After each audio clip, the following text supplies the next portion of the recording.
Unfortunately, I was reading that, and then I got on a flight, and I just wanted to zone out, so I listened to this one on tape. Okay. All right. Well, I'll tell you all about it. But the key thing is that that book, The Coddling of the American Mind, was something that we wrote because Greg began observing this weird stuff happening in universities in 2014. It all starts in 2014. Most of your listeners have heard about safe spaces, microaggressions, bias response teams, trigger warnings, all that stuff. That stuff didn't exist before 2014. It just begins creeping in then, and then it kind of blows up in 2015. And so our whole book is an exploration of why. Why did this happen? And so to your question about was there an event, our answer is there are 6 different causal threads. There's like all these social trends, some going back to the 80s and 90s, that came together around 2014 so that students are a little different. And then there are certain forces acting on them that are different. And so you get this weird new game. You get this explosive mix. You get some students who are actually very drawn to grievance studies. And so very briefly, it's things like rising political polarization. So left and right never particularly liked each other. But in the 70s and 80s, if you look at surveys done of how much you hate people on the other side, it's not that intense. It begins going up in the 80s, and then especially after 2000, it's going up very steeply. At the same time, university faculty, who've always leaned left throughout the 20th century, but it was only a lean. And in the 90s, it begins shifting much further left, so that now faculties, especially in the social sciences and humanities, are pretty purified. They're overwhelmingly on the left. So you have a more left-leaning university at a time when left-right hostility is getting more and more intense. And so any question that has a political valence, now there's a lot more people who want to do the football game, not the truth-seeking game, but that we got to defeat the other side. Don't give me nuance. Don't give me data. We know what we believe, and damn it, we're going to, So you got this changing political situation. And then you've got a couple of threads about what we've done to kids. So, and God, this is a whole nother area of conversation for us, but we basically took away free play and gave them social media. The same, basically kids who were born in 1995 and after, Gen Z, they had really different childhoods, and they're not as prepared for conflict and college. We'll get into that later. But you put all these things together, you get kids who are much more anxious and fragile, much more depressed, coming onto campus at a time of much greater political activism. And now these grievance studies ideas about America as a matrix of oppression and look at the world in terms of good versus evil, it's more appealing to them. And it's that minority of students, they're the ones who are initiating a lot of the movements. It's such a strange time to be on the outside and watch this, because a person like myself is always counted on intellectuals and professors and people like yourself to sort of make sense of things and to reinforce the idea that freedom of speech and free debate are critical aspects to knowledge.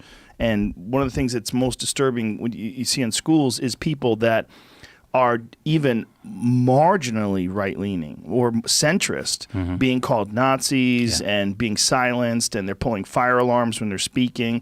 Even people like Christina Hoff Sommers, who's a feminist, gets shouted down, and people are yelling at her and calling her a fascist.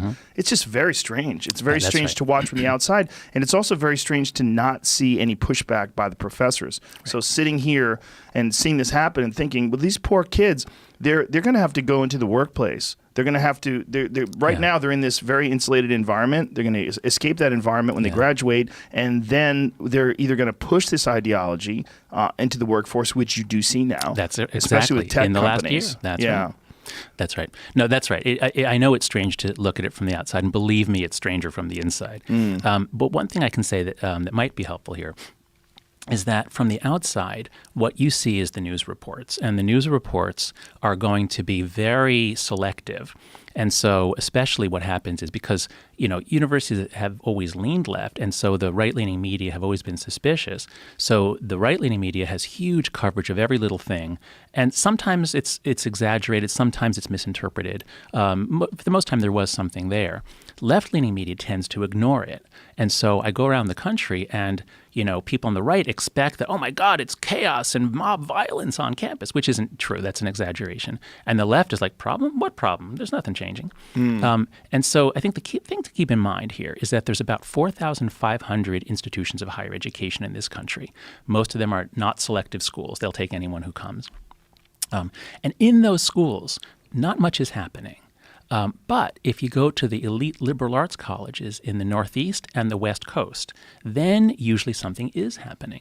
And so at Heterodox Academy, it's a group that I co-founded of professors that are pushing back. It's bipartisan. We have as many people on the left as on the right. We created a map of where all the shoutdowns have taken place. And they're all right in the Northeast or along the Pacific coast, like from Evergreen down to Berkeley and all that, and then a couple in Chicago. So in most of the country, this stuff is not happening. Most schools, the culture hasn't really changed much. But at the top schools, in general, it has. So that's one thing to just keep in mind. There is a moral panic on the right about this, which doesn't mean that there's not something real. There really is a huge problem. But it's not as pervasive as is sometimes made out to be. So is it akin to looking at violence in the news media? Like when you read about violence in terms of robberies and murders, in general, you're not going to encounter much in your life. The world is a large place. Yeah. But we concentrate on these really bad moments. Yeah, it's a little bit like that, except that, one of the reasons that we took free play away from kids is that we were afraid that they'd be abducted. And that that was so rare. But we got a lot of coverage of that in the 80s and 90s. And we changed our behavior because of that. And that was a gross overreaction. The situation on campus is not like that. It's your odds of being nailed are much higher than that. And so, I hear every day, or at least every week, I get an email from a professor who says, I used a metaphor in class and somebody reported me. And and so once this happens to you, you pull back, you change your teaching style. What we're seeing on campus is a spectacular collapse of trust between students and professors. And when we don't trust each other, we can't do our job. We can't risk provoking, being provocative, raising new ideas, raising uncomfortable ideas. We have to play it safe, and then everybody suffers. Is social media partially to blame? Because it's huge. Yeah. Social media is a huge part of this problem. So, in a couple ways. So one is the generational thing that we have kids born after 1995 got this in middle school. It had a variety of effects on them. So kids coming in are more conversant with call-out culture, and so that's a big part of this. The other thing, though, is that we used to have what you would call a reasonable person standard. So, for Professor, what's one? Oh, so a professor just wrote to me recently. He said he got frustrated while trying to explain something. He said, shoot me now. And a student was offended by this because, are you making fun of people committing suicide? And okay, had she come to him and said, Professor, I know you didn't mean anything, but that was kind of insensitive. Okay, that would have been great. Like, that's the way to handle it. But for this generation, raised with call-out culture and social media, you almost never hear of a student coming to someone else in private, because you don't get credit for that. Yeah. So you only get credit when you call them out publicly. And so that's why we're all walking on eggshells, because most of our students are great. Most of them are fine. But if I have a class of 300 students, a lecture class, I know that some of them subscribe to this new call-out culture, safetyism, morality. And so if I say one thing, it's not a reasonable person standard. It's a most sensitive person standard. I have to teach to the most sensitive person in the class. It's also that person has the opportunity to score, right? They throw up that virtue flag, like, I've got one on the board here. Look what I did. I nailed the professor on saying, shoot me now. And now I'm a hero. And I've made this a safer space for everybody else. That's right. And so that's really what is messing us up at so many levels of society.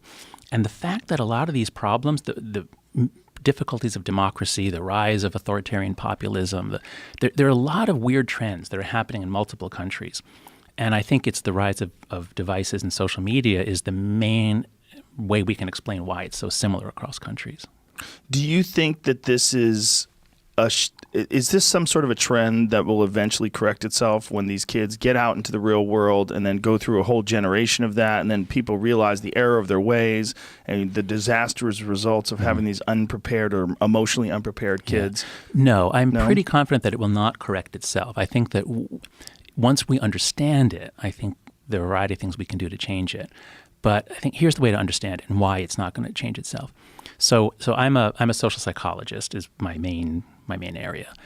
But I love all of the social sciences. I love thinking about complex systems, and systems composed of people are really different from systems composed of stars or neutrons or anything else. And so if you have a complex system composed of people, these people are primarily working to increase their prestige. So, I mean, once we have our needs for, food and things like that are set, we're always interacting in ways to make ourselves look good and to protect ourselves from being nailed, or accused of something. So we're always doing reputation management. Now, think about in any group what gives you prestige. And so if you look in a group of teenagers, you might have a group in which it's athletics. And so if that's how you get prestige, then all the kids are going to be working out and training and practicing. And that doesn't hurt anybody. That doesn't impose an external cost on anyone else. But you can have some really sick prestige economies. And so there's an ethnography about an indigenous population in the Philippines by Shelley Rizaldo is the anthropologist. I think it's called Knowledge and Passion, about the Alangud, which is a name for a tribe in the Philippines. And in this tribe, it's a head-hunting tribe. They find people and cut off their heads, not just for fun, for prestige. So in a lot of societies, you have a lot of male initiation. Boys have to do something to become a man. And if the thing you have to do to become a man is you have to cut off someone's head, okay, so that imposes rather a heavy cost on outsiders. All right, so this is a sick culture. This is not one where we can say, oh, well, that's just the way they do things. Okay, This has to stop. And ideally, they would cut off a stranger's head, like they find someone from another tribe or someone, from, a government agency. They'll just cut off his head. But if necessary, if there's a fight or if there's somebody within their larger community, that can also get you points. So this is a really sick culture. Now, call-out culture is not quite that bad, but it's the same logic. Okay, so if you have a group of teenagers or college students who are all struggling for prestige, as we all are, and if you get a subculture in which the way you get prestige is by calling someone out, showing that they're racist, sexist, homophobic, transphobic, Islamophobic, whatever it is, if you can catch them, you get the points. What you're doing here is you're imposing an external cost on others. And that's what makes you so insufferable, because you are playing your game, but I'm paying the cost of your game. And so that, I think, it's hard to – people aren't going to break out of that themselves. But once we understand what's happening, I think in a sense we can all come together and call out culture and say, stop imposing these costs on us. How are we going to reach those kids if professors are so terrified to speak out and to cause controversy in class, and no one wants to criticize them because if you do, you risk your job, you risk them organizing against you? I mean, how does this shift? So I'm hopeful that we can shift it because most people hate it. So even the people who do it recognize that they're always on eggshells. They can be next. There's the tendency of people in this culture to, as we say, they eat their own. They eventually turn on each other. And the mental health costs of it, I mean, there are a number of essays that have been written by people who sort of left that. And it sounds miserable to be inside it. You're always, there's no humor. There's no fun. It's always, hyper serious, angry. And so I think if we can raise kids or encourage them to see the games that social media makes them do and give them a vocabulary. I don't know, we should come up with some catchy terms for it, but give them a vocabulary so that they can like, oh, you're a calling outer. I don't know, that's clunky, but we can help them label this behavior. Mock it. Yeah, mock it, exactly. Yes. That's right. Yeah, there's patterns that you see in people that from a distance, like if I look at it, when I look at them objectively, there's like these patterns. I go, oh, that's one of those MAGA guys. He's one of those, he's got an American flag with an eagle in his avatar on Twitter. Right. And if you go through his page, it's all like talking great about POTUS and criticizing anyone who talks bad about Trump. It's strange. It's like these patterns of behavior, these predetermined patterns. Almost like there are stereotypes. Not just stereotypes, like they've fallen into a well-oiled, slick groove that's very easy to predict. if you are one of those people, it's super easy to predict that you're going to be pro Second Amendment. Yep. It's super easy to predict that you're probably going to be skeptical about climate change. There's all these different things that go along with these patterns of behavior, and you see them on the right, you see them on the left, and it's weird to watch. It's weird to watch on the outside. It's like, well, this is such an easy pattern to slip into. Yeah. Well, that's right. So there's data from the Pew surveys. They've been measuring attitudes of Americans since the 80s or 90s, but they've been publishing this series on polarization in which they show that in the 90s, if you knew somebody's attitude on, say, gun control, that would only predict their attitude on abortion a certain percent. And a lot of people on the left, let's say, would hold 6 of the 10 leftist attitudes, and same on the right. But gradually, by the time you get to around 2010, it's like if you know one attitude, you know them all. And that's in part just because if you turn up the volume. So we evolved to do us versus them. And the more we see, if it's us, America, versus them, communist Russia or Nazi Germany, well, then we all come together, and that's great for social cohesion and trust. But as that fades away, and as us versus them became increasingly left versus right, and as we lost the liberal Republicans and the conservative Democrats, those used to exist until the 80s or 90s, as we lost them, once it becomes us versus them as left versus right, now if you only hold your team's position on 6 out of 10 items, you're a traitor. And so you better get with the program. And so the pressures for conformity, the pressures to agree with your team on everything have been steadily rising. And that means there's no nuance. And we can't do higher education without nuance. We can't do college without free thinking and the ability to say, well, you know what? Wait a second. Maybe they do have a point on this thing. And that's one of the reasons why it looks so weird from the outside and why it's getting so unpleasant from the inside. When you're teaching classes and a subject comes up that may be controversial, do you have like this overwhelming feeling that you're treading on dangerous ground? Yes. Yeah. So I taught Psych 101 at the University of Virginia, and I would take them into sex differences, the origin of sexual orientation. I would even do race differences, and because there was a reasonable person standard, and I trusted my students and they trusted me, and we had a great time, and we covered a lot of stuff. But now, and then I moved to New York University in 2011 when my previous book, The Righteous Mind, came out. And it's not about UVA versus NYU. It's just about the changing time. Now, as I said, I have to teach to the most sensitive students. So I teach a course on business ethics, on professional responsibility, and we have a section on discrimination and employment law. It's important to cover. We have to cover it. MBA students have to know where the lines are, what the law is. And yeah, I'm kind of scared when I teach that because I'd like to get into all sorts of things. I'd like to get into what do numerical disparities mean? If there's a gender difference in the percentage of tech, but not in the percentage of non-tech employees in Silicon Valley, well, what does that mean? I would like to talk about that. But if a single student thinks that I am denying the existence of sexism, they could be offended by that. And in every bathroom at NYU, there's a sign telling them how to report me anonymously. And they put these up in 2016 in response to student requests. And it means that all professors are on notice that they can be reported anonymously at any moment. By children. Well, these are, I'm not going to call them children. I mean, my students are MBA students, but the undergrads, they're 17 to 21-year-olds for the undergrads. Yes, that's right. Barely not children anymore.